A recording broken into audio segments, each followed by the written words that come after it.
संसद का शीतकालीन सत्र खत्म हो गया है। सत्र के खत्म होने के बाद लोकसभा स्पीकर ने पारंपरिक चाय पार्टी दी, जिसमें प्रधानमंत्री नरेंद्र मोदी के अलावा प्रियंका गांधी वाड्रा और कई दूसरे राजनीतिक दलों के नेता शामिल थे। शीतकालीन सत्र खत्म होते ही लोकसभा स्पीकर की ओर से दी गई पारंपरिक चाय पार्टी में इस बार माहौल पिछली दफा से कहीं ज्यादा गर्मजोशी भरा दिखा।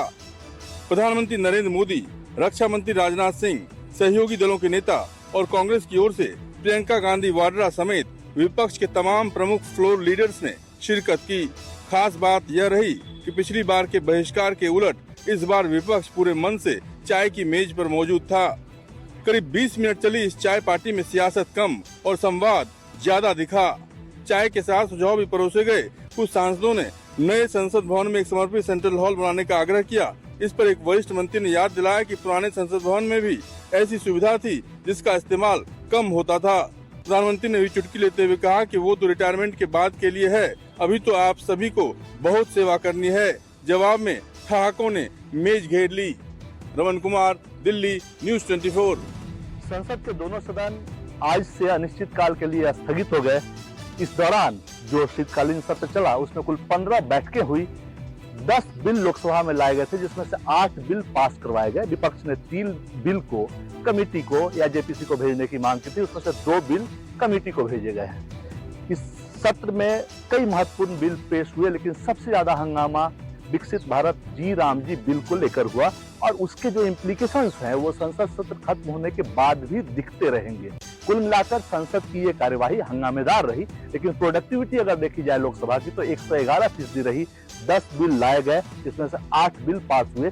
कुल मिलाकर सरकार की तरफ से भी ये कहा गया कि विपक्ष ने हंगामा किया, लेकिन जो सफलता की का रेट है वो बेहतर रहा है इस सत्र में और अच्छे से कामकाज हो पाया है। लेकिन साथ ही सरकार की तरफ से विपक्ष को ये सलाह दी गई है और स्पीकर की तरफ से भी कि आगे से सदन में तख्ती लेकर ना आए, हंगामा न करें, जिससे कि संसद की गरिमा बनी रहे। कुमार गौरव, न्यूज़ 24 दिल्ली। उत्तर प्रदेश में एक बार फिर से कथावाचक के मुद्दे पर सियासत शुरू हो गई है। बहराइच में एक कथावाचक को गार्ड ऑफ ऑनर दिए जाने पर विपक्ष ने उत्तर प्रदेश की बीजेपी सरकार की घेराबंदी शुरू कर दी है। बहराइच पुलिस लाइन के परेड ग्राउंड में कथावाचक पुंडरीक गोस्वामी को गार्ड ऑफ ऑनर और सलामी दिए जाने के बाद सियासत में कई सवाल खड़े हो गए हैं। वीडियो के वायरल होते ही मामला पुलिस मुख्यालय तक पहुंचा और अब इस पूरे प्रकरण में एसपी से जवाब मांगा गया है। वहीं दूसरी तरफ समाजवादी पार्टी के मुखिया अखिलेश यादव और भीम आर्मी के चीफ और सांसद चंद्रशेखर सहित तमाम विपक्षी नेताओं ने इस मुद्दे पर सरकार को घेरना शुरू कर दिया है। समाजवादी पार्टी और आजाद समाज पार्टी के चंद्रशेखर ने सोशल मीडिया पर पोस्ट करते हुए इसे संविधान का अपमान बताया। इसके बाद भारतीय जनता पार्टी ने भी पलटवार करते हुए कहा कि किसी कथावाचक के सम्मान पर विपक्ष को आपत्ति क्यों है। बहरहाल इस मामले में लखनऊ पुलिस मुख्यालय की तरफ से बहराइच पुलिस से जवाब तलब किया गया है और इस पूरे मामले पर स्पष्टीकरण भी मांगा गया है। कैमरा पर्सन धर्मेंद्र कुमार साहू के साथ मानस श्रीवास्तव, लखनऊ, न्यूज़ 24। बिहार विधानसभा चुनाव में विपक्ष के धांधली के आरोपों के बीच केंद्रीय मंत्री जीतन राम मांझी का एक बयान बड़ी तेजी से वायरल हो रहा है। इस वीडियो में जीतन राम मांझी अपने कार्यकर्ताओं को संबोधित करते हुए कहते हैं कि इस बार उनके एक उम्मीदवार 1600 वोटों से हार गए, जबकि 2020 के चुनाव में जब 2700 वोटों से पीछे चल रहे थे उस वक्त उन्होंने जिलाधिकारी से कहकर उन्हें जितवाया था। हालांकि इस वीडियो को लेकर आरजेडी लगातार ट्वीट कर रहे हैं और आरोप लगा रहे हैं। वहीं दूसरी तरफ जीतन राम मांझी का कहना है कि उनके वीडियो को तोड़ मरोड़ कर पेश किया जा रहा है, ऐसी बातें उन्होंने नहीं की थी। हालांकि वीडियो में उन्होंने तत्कालीन जिलाधिकारी का भी जिक्र किया है जो इस वक्त त्रिपुरा कैडर के अधिकारी थे, वो त्रिपुरा लौट चुके थे। अभिषेक कुमार सिंह उनका नाम था और जीतन राम मांझी अपने बयान में उसी अधिकारी का जिक्र कर रहे हैं जिनको उन्होंने फ़ोन किया था। फिलहाल एक तरफ जहां विपक्ष इस नतीजों को लेकर लगातार धांधली का आरोप लगा रहा था, वहीं दूसरी तरफ इस पूरे मामले को लेकर जीतन राम मांझी का यह वीडियो काफ़ी तेज़ी से वायरल ही नहीं हो रहा है, बल्कि अब इस पर सियासत भी काफ़ी तेज हो गई है। कैमरामैन सनी के साथ अमिताभ ओझा, न्यूज़ 24। मुंबई महानगर पालिका चुनाव को लेकर बीजेपी और शिवसेना एक साथ चुनाव लड़ने वाले हैं, जिसके लिए चर्चाओं का दौर लगातार जारी है। अब तक 150 सीटों पर वहां पर बात बन चुकी है और बाकी बची 77 सीटों पर अगले 2 दिनों में फैसला हो जाएगा। लेकिन जो जानकारी मिली है उसके मुताबिक पिछले 2017 के जो महानगर पालिका के चुनाव हुए थे तब शिवसेना ने 84 सीट जीती थी। एकनाथ शिंदे ने उन सभी 84 सीटों की मांग की है, लेकिन भारतीय जनता पार्टी ने उसके लिए मना कर दिया है। अगले 2 दिनों तक चर्चा जारी रहेगी। अब तक शिवसेना को कितनी सीटें मिली है और टोटल कितनी सीटें मिलेगी, इस पर भारतीय जनता पार्टी और शिवसेना कोई बात नहीं कर रही है। तो दूसरी तरफ एकनाथ शिंदे की शिवसेना ने मुंबई में अपनी तैयारी शुरू कर दी है। 227 जो वार्ड है, उस वार्ड के लिए उन्होंने अब लोगों के इंटरव्यू शुरू कर दिए हैं। कल एक दिन में 2700 लोगों ने यहाँ पर आकर इंटरव्यू दिए हैं। शिवसेना का कहना है कि गठबंधन में हम तो लड़ना चाहते हैं, लेकिन कुछ अलग फैसला हुआ तो उसके लिए भी तैयार रहना जरूरी है। कैमरामैन दिलीप अवेरे के साथ विनोद जगदाले, न्यूज़ 24 मुंबई। गुजरात में एसआईआर प्रक्रिया के गणना और सत्यापन का कार्य हुआ पूरा। किसी भी वक्त प्रकाशित हो सकती है ड्राफ्ट सूची, जिसमें मतदाता कर सकते हैं आपत्ति दर्ज।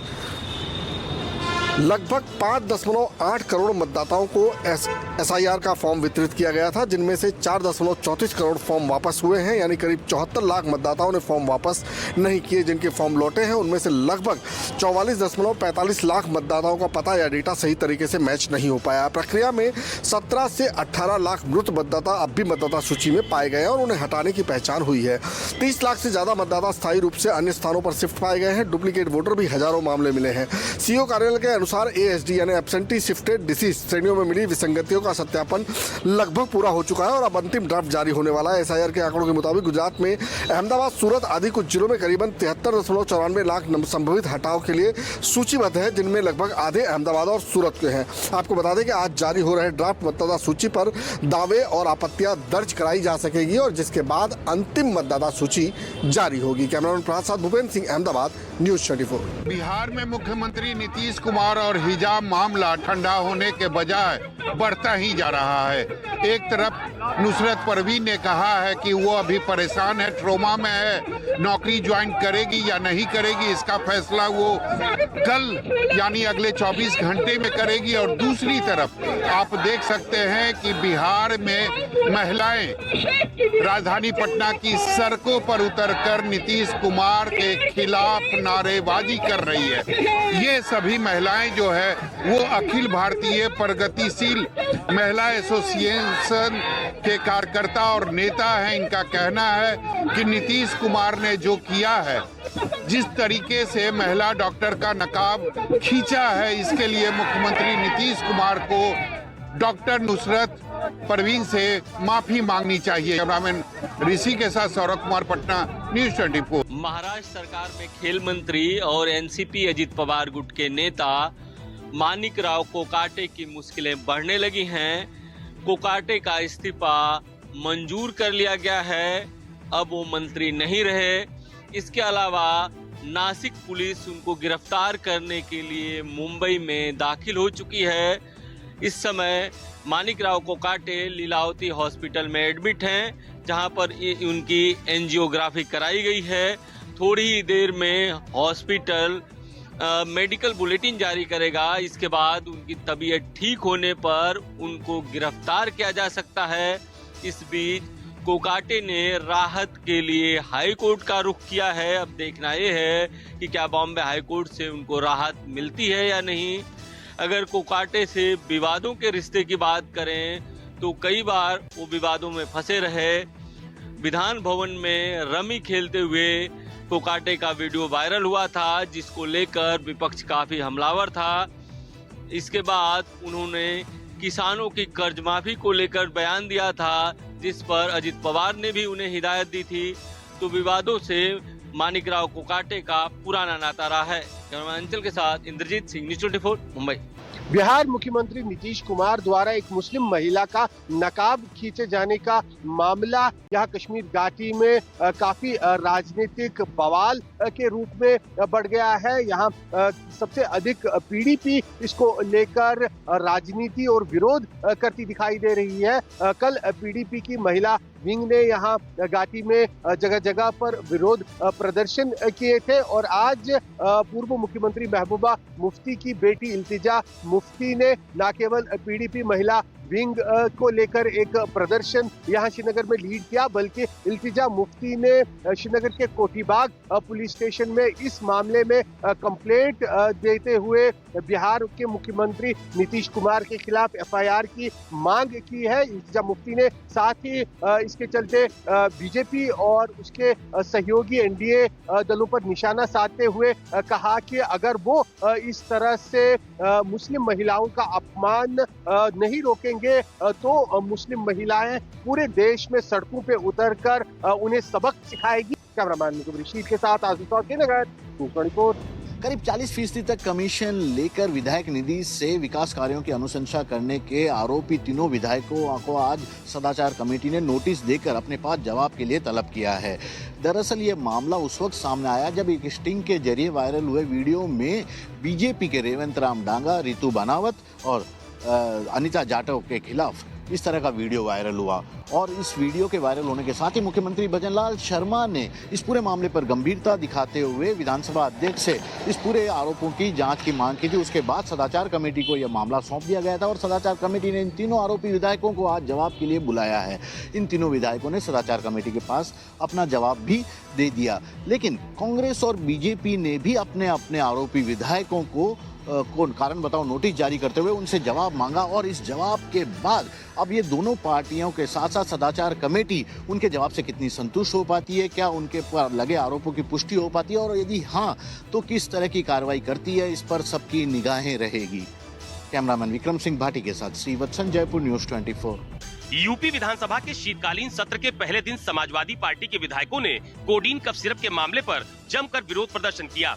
दरअसल उत्तर प्रदेश विधानसभा के शीतकालीन सत्र के पहले दिन ही समाजवादी पार्टी ने कफ सिरप मामले को लेकर सरकार को घेरने की पूरी तैयारी की। सपा के कई विधायक आज अलग अलग अंदाज में कफ सिरप मामले में अपना विरोध जताते हुए विधानसभा पहुंचे। समाजवादी पार्टी के विधायक मुकेश वर्मा कफ सिरप का पोस्टर पहनकर विधानसभा आए, तो वहीं समाजवादी पार्टी के एमएलसी आशुतोष सिन्हा जादुई कफ सिरप के पोस्टर को लेकर साइकिल पर आए थे।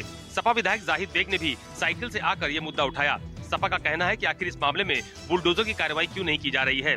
फिलहाल सदन की कार्रवाई में समाजवादी पार्टी के विधायक सुधाकर सिंह को श्रद्धांजलि देकर सदन की कार्रवाई स्थगित कर दी गई। वहीं इस मामले में यूपी के मुख्यमंत्री योगी आदित्यनाथ ने समाजवादी पार्टी पर पलटवार करते हुए कहा है कि कोडीन कफ सिरप मामले में समाजवादी पार्टी की भूमिका की बात भी सामने आई है। अब जाँच के बाद दूध का दूध और पानी का पानी साफ हो जाएगा।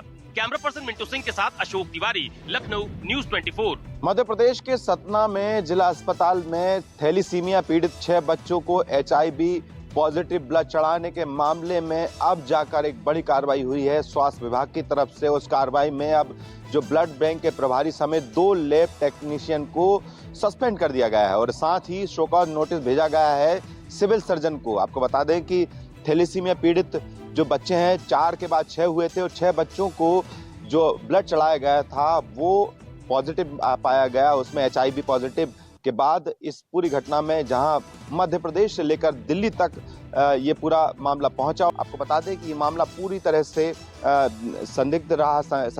इस मामले में एक तरफ जहां पर 4 महीने बाद भी जिन बच्चों को थैलीसीमिया पीड़ित बच्चों को जो ब्लड चढ़ाया गया था उसके डोनर की जानकारी अभी तक स्वास्थ्य विभाग को नहीं मिल पाई है।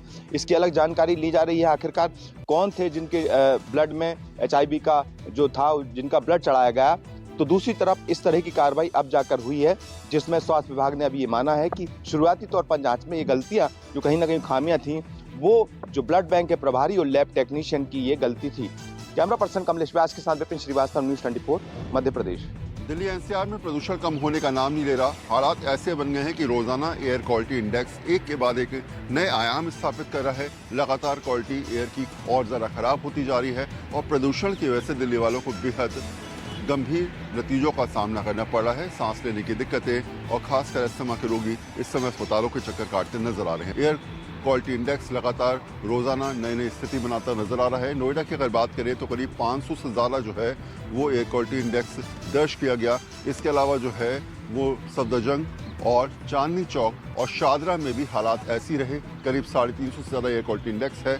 ऐसी स्थिति में आप समझ सकते हैं कि हालांकि दिल्ली सरकार की तरफ से, केंद्र सरकार की तरफ से रोजाना मीटिंग की जा रही है, एक के बाद एक नई सोच के हिसाब से कदम भी उठाए जा रहे हैं।